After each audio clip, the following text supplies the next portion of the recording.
ನಮಸ್ಕಾರ. ಚಾನೆಲ್ಗೆ ಸಬ್ಸ್ಕ್ರೈಬ್ ಮಾಡಿಲ್ಲ ಅಂದರೆ ಸಬ್ಸ್ಕ್ರೈಬ್ ಮಾಡಿ. ಬನ್ನಿ ಕತೆ ಕೇಳೋಣ.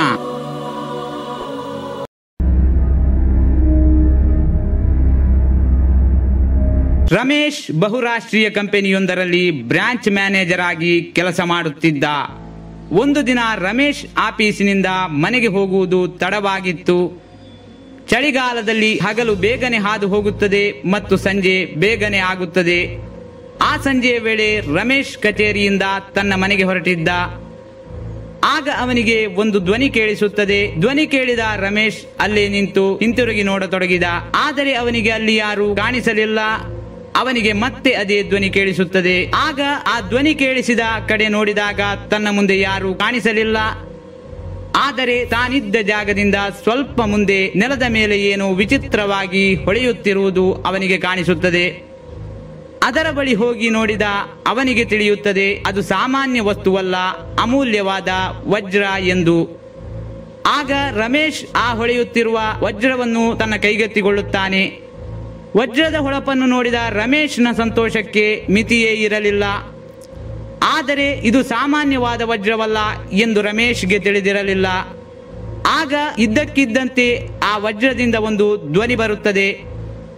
ನಿಮಗೆ ಇನ್ನೂ ಹೆಚ್ಚಿನ ವಜ್ರಗಳು ಬೇಕಾಗಿದ್ದರೆ ಈ ನೆಲವನ್ನು ಅಗೆಯಿರಿ. ಈ ನೆಲದಡಿ ಅನೇಕ ವಜ್ರಗಳು ನಿಮಗೆ ಸಿಗುತ್ತವೆ. ಇದನ್ನು ಕೇಳಿದ ರಮೇಶ್ ಖುಷಿಯಾಗುತ್ತಾನೆ ಮತ್ತು ಅವನು ಅದೇ ಸಂತೋಷದಿಂದ ತನಗೆ ಸಿಕ್ಕಿದ ಆ ವಜ್ರವನ್ನು ತನ್ನ ಜೇಬಿನೊಳಗೆ ಹಾಕಿಕೊಳ್ಳುತ್ತಾನೆ. ಇನ್ನೂ ಹೆಚ್ಚಿನ ವಜ್ರಗಳನ್ನು ಪಡೆಯುವ ಆಸೆಯಿಂದ ಆ ಜಾಗದ ನೆಲವನ್ನು ಅಗೆಯಲು ಪ್ರಾರಂಭಿಸುತ್ತಾನೆ. ಸುಮಾರು 2 ಅಡಿಗಳಷ್ಟು ಅಗೆದ ನಂತರ ಭಯಗೊಂಡ ರಮೇಶ್ ಜೋರಾಗಿ ಕಿರುಚಲು ಶುರು ಮಾಡುತ್ತಾನೆ ಮತ್ತು ಅದೇ ಭಯದಿಂದ ತನ್ನ ಪ್ರಜ್ಞೆಯನ್ನು ಕಳೆದುಕೊಂಡು ಕೆಳಗೆ ಬೀಳುತ್ತಾನೆ. ಏಕೆಂದರೆ ಆ ಜಾಗವನ್ನು ಅಗೆದ ಅವನಿಗೆ ಅಲ್ಲಿ ಕಾಣಿಸುವುದು ಹೊಳೆಯುತ್ತಿರುವ ವಜ್ರಗಳ ರಾಶಿಯಲ್ಲ, ಬದಲಾಗಿ ಒಬ್ಬ ಮಾನವನ ಕತ್ತರಿಸಿದ ತಲೆ. ಆಗ ಇದ್ದಕ್ಕಿದ್ದಂತೆ ಮುಂಡವಿಲ್ಲದ ಆ ಮಾನವನ ಕತ್ತರಿಸಿದ ತಲೆ ಗಾಳಿಯಲ್ಲಿ ಹಾರಲು ಪ್ರಾರಂಭಿಸುತ್ತದೆ ಮತ್ತು ಅದು ಹೀಗೆ ಹೇಳುತ್ತದೆ, ಭಯಪಡಬೇಡ, ನಾನು ನಿನಗೆ ಹಾನಿ ಮಾಡುವುದಿಲ್ಲ. ನಾನು ನಿನಗೆ ಅನೇಕ ಹೊಳೆಯುವ ಅಮೂಲ್ಯ ವಜ್ರಗಳನ್ನು ನೀಡುತ್ತೇನೆ. ನನ್ನ ಮಾತನ್ನು ಎಚ್ಚರಿಕೆಯಿಂದ ಆಲಿಸಿ ಕೇಳು ಮತ್ತು ನಾನು ಎಲ್ಲಿಗೆ ಹೋಗುತ್ತಿರುವೆನೋ ಅದೇ ದಾರಿಯಲ್ಲಿ ನನ್ನನ್ನು ಹಿಂಬಾಲಿಸು. ಇದನ್ನು ಹೇಳಿದ ಮುಂಡವಿಲ್ಲದ ಆ ತಲೆಯು ಗಾಳಿಯಲ್ಲಿ ಕಾಡಿನ ಕಡೆ ಹಾರಲು ಪ್ರಾರಂಭಿಸಿತು. ಸುಮಾರು 1 ಕಿಲೋಮೀಟರ್ ಹಾರಿದ ಆ ತಲೆಯು ಒಂದು ಜಾಗದಲ್ಲಿ ನಿಂತುಕೊಂಡಿತು ಮತ್ತು ಅದರ ಹಿಂದೆ ಹಿಂಬಾಲಿಸಿ ಬರುತ್ತಿದ್ದ ರಮೇಶ್ ಕೂಡ ಅಲ್ಲಿ ನಿಂತ. ಆಗ ಆ ಮುಂಡವಿಲ್ಲದ ತಲೆ ರಮೇಶ್ ಬಳಿ ಹೀಗೆ ಹೇಳುತ್ತದೆ, ಈ ಜಾಗದಲ್ಲಿ ನಿನಗೆ ಅನೇಕ ಅಮೂಲ್ಯ ವಜ್ರಗಳು ಮತ್ತು ರತ್ನಗಳು ಸಿಗುತ್ತವೆ. ಇದನ್ನು ಕೇಳಿದ ರಮೇಶ್ ಅಲ್ಲಿ ಅಗೆಯಲು ಪ್ರಾರಂಭಿಸಿದನು. ಹಾಗೆ ಅಗೆಯುತ್ತಿದ್ದ ರಮೇಶ್ಗೆ ಅಲ್ಲಿ ಕಂಡ ದೃಶ್ಯವನ್ನು ನೋಡಿ ಇನ್ನಷ್ಟು ಗಾಬರಿಗೊಂಡ. ಏಕೆಂದರೆ ಅಲ್ಲಿ ಸಿಕ್ಕಿದ್ದು ವಜ್ರಗಳಲ್ಲ, ರುಂಡವಿಲ್ಲದ ಒಬ್ಬ ಮಾನವನ ದೇಹ. ಆಗ ಕತ್ತರಿಸಲ್ಪಟ್ಟ ಮಾನವನ ತಲೆಯು ಹೀಗೆ ಹೇಳುತ್ತದೆ, ಈಗ ನೀನು ಮಾಡಬೇಕಾದ ಒಂದು ಕೊನೆಯ ಕೆಲಸವಿದೆ. ಅದನ್ನು ಪೂರ್ಣಗೊಳಿಸಿದರೆ ನಾನು ನಿನಗೆ ಅಮೂಲ್ಯವಾದ ವಜ್ರಗಳನ್ನು ನೀಡಿ ನಿನ್ನನ್ನು ಶ್ರೀಮಂತನನ್ನಾಗಿ ಮಾಡುತ್ತೇನೆ. ಅದಕ್ಕಾಗಿ ನೀನು ಒಂದು ರಕ್ತ ತುಂಬಿದ ಮಡಕೆ ತರಬೇಕು. ಅದನ್ನು ಕೇಳಿದ ರಮೇಶ್ ಹೇಳುತ್ತಾನೆ, ಈ ಕಾಡಿನಲ್ಲಿ ರಕ್ತ ತುಂಬಿದ ಮಡಕೆಯನ್ನು ನಾನು ಎಲ್ಲಿಂದ ತರಲಿ? ಆಗ ಆ ಮುಂಡವಿಲ್ಲದ ತಲೆ ಹೇಳುತ್ತದೆ, ನನ್ನೊಂದಿಗೆ ಬಾ. ಅದನ್ನು ಕೇಳಿದ ರಮೇಶ್ ಆ ತಲೆ ಹೇಳಿದಂತೆ ಅದನ್ನು ಹಿಂಬಾಲಿಸುತ್ತಾ ಸ್ವಲ್ಪ ದೂರ ಹೋಗುತ್ತಿದ್ದಂತೆ ಅಲ್ಲಿ ಒಬ್ಬ ವ್ಯಕ್ತಿ ನಡೆದುಕೊಂಡು ಹೋಗುತ್ತಿರುವುದು ಅವನಿಗೆ ಕಾಣಿಸುತ್ತದೆ. ಆಗ ತಲೆ ಹೇಳುತ್ತದೆ, ಆ ವ್ಯಕ್ತಿಯನ್ನು ಕೊಂದು ಅವನ ರಕ್ತವನ್ನು ತೆಗೆದುಕೊಂಡು ಬಾ ಎಂದು. ಇದನ್ನು ಕೇಳಿ ಭಯಗೊಂಡ ರಮೇಶ್ ಹೇಳುತ್ತಾನೆ, ಇಲ್ಲ, ಇದು ನನ್ನಿಂದ ಸಾಧ್ಯವಿಲ್ಲ, ನಾನು ಯಾರನ್ನು ಕೊಲ್ಲಲಾರೆ. ಆಗ ಆ ತಲೆಯು ಹೇಳುತ್ತದೆ, ನೀನು ನನ್ನ ಮಾತನ್ನು ಕೇಳದಿದ್ದರೆ ನಾನು ನಿನ್ನನ್ನು ಕೊಂದು ಬಿಡುತ್ತೇನೆ. ಆಗ ರಮೇಶ್ ತನ್ನ ಕೈಗಳನ್ನು ಮಡಚಿ ಕತ್ತರಿಸಿದ ತಲೆಯ ಬಳಿ ಹೇಳುತ್ತಾನೆ, ನನ್ನನ್ನು ಕ್ಷಮಿಸು, ನಾನು ಆ ವ್ಯಕ್ತಿಯನ್ನು ಕೊಂದರೆ ಪೊಲೀಸರು ನನಗೆ ಜೈಲು ಶಿಕ್ಷೆಯನ್ನು ನೀಡುತ್ತಾರೆ. ನನ್ನ ಇಡೀ ಜೀವನವನ್ನು ನಾನು ಜೈಲಿನಲ್ಲಿ ಕಳೆಯಬೇಕಾಗುತ್ತದೆ. ಆಗ ಕತ್ತರಿಸಿದ ತಲೆಯು ಕೆಲವು ಮಂತ್ರಗಳನ್ನು ಉಚ್ಚರಿಸುತ್ತದೆ. ಆಗ ಅಲ್ಲಿ ಒಂದು ಚಾಕು ಮತ್ತು ಒಂದು ಮಡಕೆ ಕಾಣಿಸಿಕೊಳ್ಳುತ್ತದೆ.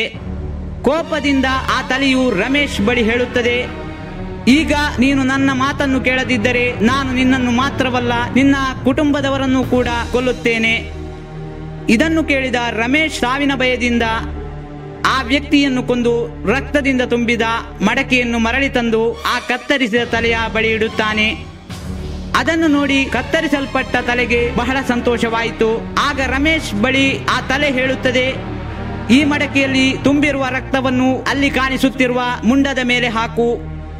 ತಲೆ ಹೇಳಿದಂತೆ ರಮೇಶ್ ಮಡಕೆಯಲ್ಲಿ ತುಂಬಿದ್ದ ರಕ್ತವನ್ನು ಆ ಮುಂಡದ ಮೇಲೆ ಸುರಿಯುತ್ತಾನೆ. ಹೀಗೆ ಮಾಡಿದ ಕೂಡಲೇ ಆ ಮುಂಡ ಮತ್ತು ಕತ್ತರಿಸಲ್ಪಟ್ಟಿದ್ದ ರುಂಡ ಜೋಡಿಸಲ್ಪಡುತ್ತದೆ. ಇದನ್ನು ನೋಡಿದ ರಮೇಶ್ ಇನ್ನಷ್ಟು ಗಾಬರಿಯಾದ. ಏನಾಗುತ್ತಿದೆ ಎಂಬುದನ್ನು ತಿಳಿಯದ ರಮೇಶ್ನ ಸ್ಥಿತಿ ಹದಗೆಡುತ್ತದೆ. ಆ ಭಯಾನಕವಾದ ರೂಪವನ್ನು ಕಂಡ ರಮೇಶ್ ಬಹಳಷ್ಟು ಭಯಗೊಂಡ. ಆಗ ಮಾನವ ರೂಪದಲ್ಲಿರುವ ಆ ಭಯಾನಕವಾದ ಆತ್ಮ ರಮೇಶ್ನ ಬಳಿ ಬಂದು ಜೋರಾಗಿ ನಗಲು ಪ್ರಾರಂಭಿಸುತ್ತದೆ ಮತ್ತು ಭಯಂಕರವಾದ ಧ್ವನಿಯಲ್ಲಿ ಹೇಳುತ್ತದೆ, ಮೂರ್ಖ ವ್ಯಕ್ತಿ, ನೀನು ನನ್ನನ್ನು ಜೀವಂತಗೊಳಿಸಿ ದೊಡ್ಡ ತಪ್ಪು ಮಾಡಿದೆ. ಈಗ ನನಗೆ ತುಂಬಾ ಹಸಿವಾಗಿದೆ ಮತ್ತು ಈಗ ನಾನು ನಿನ್ನನ್ನು ಕೊಂದು ನಿನ್ನ ಮಾಂಸವನ್ನು ತಿನ್ನುವ ಮೂಲಕ ನನ್ನ ಹಸಿವನ್ನು ನೀಗಿಸಿಕೊಳ್ಳುತ್ತೇನೆ ಮತ್ತು ಎಲ್ಲವನ್ನೂ ಸರ್ವನಾಶ ಮಾಡುತ್ತೇನೆ. ಈ ಮಾತನ್ನು ಕೇಳಿದ ರಮೇಶ್ನ ಬಾಯಿಯಿಂದ ಒಂದು ಶಬ್ದವೂ ಹೊರಡಲಿಲ್ಲ.